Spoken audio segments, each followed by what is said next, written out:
So, Grim Fandango's been remastered, and it's out, Jim Trinker. It has been indeed. right now. I've been playing it this morning. What do you think of it, Jim? Well, it's still Grim Fandango. Because they haven't actually updated it, have they? Yeah. They haven't actually updated it, have they? They've just put it in a window and said, hey, it's kind of bad. You're rapping about it. They've, it's the kind of remaster where it's quite a pure remaster where, rather than a remake. Yeah. So they haven't redone any of the art or anything or re-recorded anything. They've just gone back to the original assets and maybe spruced them up a little bit. Does that upset you? Because that upsets me a little bit. I thought I was going to get a nice gloss of paint and Manny Calavera was going to look badass. Yeah. I mean, I was hoping, because a lot of the stuff they talked about up until the release, they were talking about how they'd gone back to the original artwork and stuff like that. But what they meant was they'd taken the original artwork, as in the original artwork you saw back in whenever it was made. So how is it remastered? It's it's not, is it? The 3D characters all render now, 1080p or whatever. Yeah.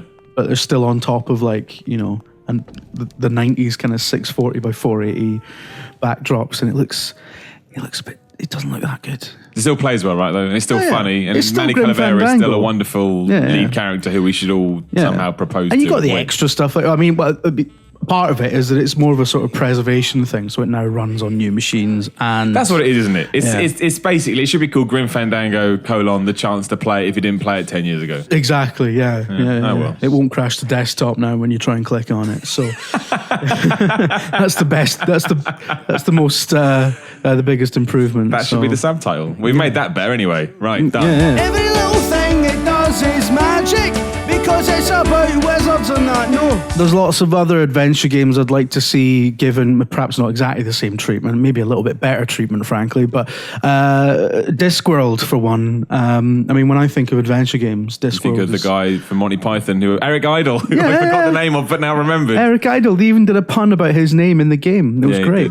What's his face involved in it? Pratchett, or was that just his book? Yeah, it was built. It was based on. But did he get involved, or did he just say, take my money? Oh no, I think he was. I think he was quite involved. Yeah, I think Pratchett was all about it. I don't think you're going to get that, Jim Trinker. I don't think they're ever going to remaster Discworld. I think a lot of people either don't know what Discworld is or they've forgotten it actually exists. It would be really sad if they didn't. And I suspect if we did get it, it would probably be when Pratchett dies, which would be a shame. Yeah, you could play Discworld 2 though, which is terrible. Just saying, it exists. Discworld Noir was all right as well. They did 3 Discworld adventure games, and basically the first one was the only really good one. The humour in that game was incredible, though. It was, wasn't it? I remember laughing British, out loud at that. It's British humour, damn it. Yeah. James Corden had nothing to do with it. So, exactly. Screw James Corden, asshole. I hope that someone gets my chat about Full Throttle. Now, I don't know if you remember Full Throttle, Jim Trinker. A lot of people do. I do. Do you know as well that if you play it now, you can finish it in about 30 minutes if you know what you're doing? It's actually an incredibly short game. Yeah, obviously, the whole point of point-and-click games back then, and now if they do come back to a certain extent, is obviously you try and figure out what you have to do. Point-and-click games today are ruined today by Google, but that's neither here nor there. But I would take a remake of Full Throttle. Actually, you know what? If you play it now, it still looks damn good. But if they kind of took that art style and, made it, I don't talk about Grim Fandangoing it, I'm talking about doing it properly and made it look all luscious and lovely and, put a smile on my face so when I go to bed at night, I don't feel so cold. It's one of those games where I genuinely think it stands up. And Mark Hamill does the voice acting for the bad guy. So if you like him in Batman and the Joker, or Star Wars, that little known thing, you can get him in a point-and-click game as well. 100%. There's so many reasons to do it right there. Exactly. And it's just, it genuinely is a game you can play now and it stood the test of time. And I think, it's not, although it is point-and-clicking, it kind of fits into modern-day gaming. Now people will be saying, what? I don't know what that means, but I'm standing by it. So, there you go. Every bond you break, every mood you fake, I'll be watching you. Blade Runner was a very strange licensed game. One of those licensed games that comes along like years after the actual thing that inspired it. Yeah. So it's obviously based on the film Blade Runner. It was like late 90s, wasn't it? It was late. Yeah, it was like 97 or 99 maybe. Yeah. Was Harrison Ford in it? I doubt it. No. It was made as a side story to the original film where you played a character that was a bit like Decker. And went through some similar things, and you met some of the characters crossed over and whatever. whatever. It was quite an innovative game for the time. It had this voxel graphics engine that, Not that the car maker. in hindsight looked fucking terrible. Yeah. But it really captured. It was a bit like sort of Blade Runner's Alien Isolation, and that it really captured the spirit of that film. Yeah. The look of that film. It was, you felt like you were kind of experiencing, that film through your own eyes, essentially, in a lot of ways. If it was redone, it would need to be like a proper overhaul, because that voxel graphics. Yeah, it's that kind of thing where it worked at the time. Unlike sort of sprites or pixels where you can still play and get a nostalgic love from it. Yeah. If you go back and try and actually play something that wanted to look good in the late 90s, it now looks like a pile of crap. Exactly, yeah. So it's... it would need a lot of work, but I mean, it's a fantastic game. And one game as well that really did the whole branching paths thing correct as well. There's loads of different endings, loads of different ways to do particular scenes, and that's a true classic as well, and one that I think more people should be aware of, because it was at the time it was so talked up, right? Quite deservingly, but it's kind of died to death because I don't think it runs on modern machines, and that's why it's got to be brought back. Exactly, that's why it's got to be updated. It really deserves to be spruced up. Find anything else out here? Don't stand so Jones to me. We carry on our run of Harrison Ford point-and-click games with Indiana Jones and the Fate of Atlantis. Now, a lot of people go, wasn't that updated a few years ago? No, they just tacked it on some Wii shitty little game that came out, and it was just the same game on the Wii. Yeah. I don't want to play my point-and-click games on the Wii. I don't even have a Wii anymore. The Wii is dead. It was reduced to an Easter egg. Exactly. Now, what I want is a fresh coat of paint put over it. I want to get Harrison Ford in there to fucking do the voice of that man. His name's Indiana Jones. Yeah. I want to do that. And I want to be able to experience it now. I tell you what I would like, and a lot of people go, no, you ruined the spirit of it. But I would like it to be put in a proper 3D world. Make it 3D. Let me experience it that way. Just let me do that thing where you hit the back button or whatever, or select whatever the hell it's called these days, where I can actually choose if I want to play it in its original 2D version or try a 3D thing. This will never happen, because no one is going to put this much time and effort to bring back Indiana Jones and the fucking Fate of Atlantis. But with that said, I would genuinely, I think it's, it's better than the last film that they did, which I can't remember the name of. I just know it's called Indiana Jones Meets the Aliens. Yeah. And it was one of those games where, like you just said, it took the license and the idea of it and, kind of made it work in the environment that it's created for itself. And I think there was just something that was very lovely about it. And also it had the amazing, and you'll be able to hear it now actually, because I just decided it's going to be running under this video, the amazing 16-bit or 8-bit Indiana Jones theme, which you can listen to for the rest of your life and never get bored of it. Stone Cold classic again, that has kind of been forgotten in the midst of time a little bit. It has done, but never get, I don't think, we've got Monkey Island remastered, we got Day of the Tentacle coming up remastered, which is the only reason it's not on this list, but I don't believe Indiana Jones and the Fate of Atlantis will.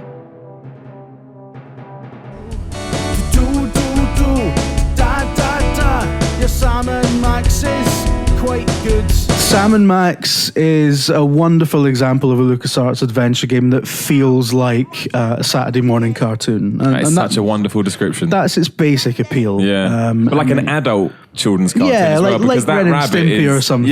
perfect. I don't mean like the Flintstones, but but yeah, it's got the world that makes no sense, but it's just mental. The Ren and Stimpy like relationship of the characters. You've got one big dumb one and one like little mean one, and it's just that perfect formula done in game form.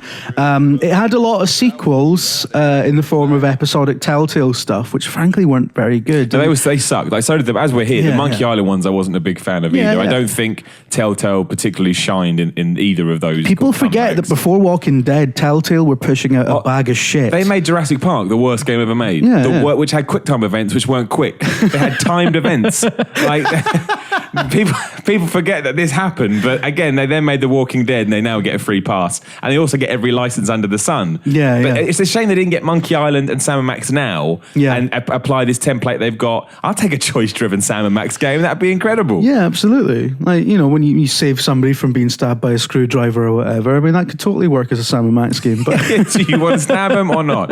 My thing I miss about Sam & Max the most is, out of all the point-and-click games that people associate associate LucasArts with is that's the game that I have the most vivid memories of, like the giant ball of twine, or you go to the fun fair, or the kind of weird driving sections when you're going from location to location. Like it really did kind of have incredibly identifiable environments. I see this a lot, you know, on children's television where they take like a really old property like Captain Scarlet or something and then remake it as a CGI cartoon. I was about to say, and lose everything. Perfect. You know? All they do is take it and go, what technology do we have? CGI Captain Scarlet. But the love is gone. The heart is taken out of it. And it's murdered and fucking blended into dust. And that is bollocks. And that's exactly what Sam and Max felt like. I mean, I don't think they didn't do it cynically by any stretch of the imagination. But yeah, it didn't lack the, just the love. It didn't lack the love that those games had. And it's a shame because and do you meet Elvis and Sam and Max? Kinda. Not really. Yeah.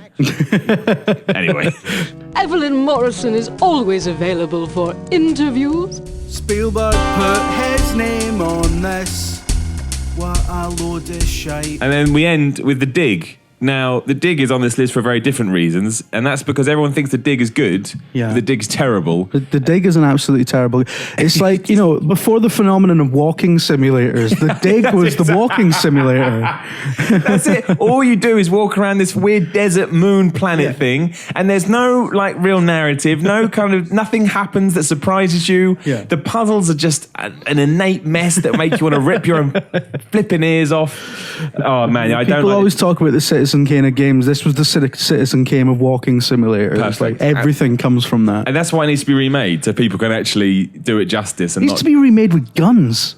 Yeah, and in third person. No, but it does though, like, because the premise is good and the intro to the game is I guess, interesting. But the rest of it is just incredibly. I love the bit dull. on the asteroid and stuff where you were figuring stuff out, and it was great. And you had Steven Spielberg come up in the credits. You were like, "Oh, this is going to be good." Exactly. They lied to us. They fucking dragged us in, and then they threw us out the other side. And then you're on this planet, and you're like, "Oh, there's a." Don't you do excavation activities? Isn't it like dig this hole and see what's in it? Yeah. No. Basically. Unbelievable. You going to quote him on that in some magazine, Robbins?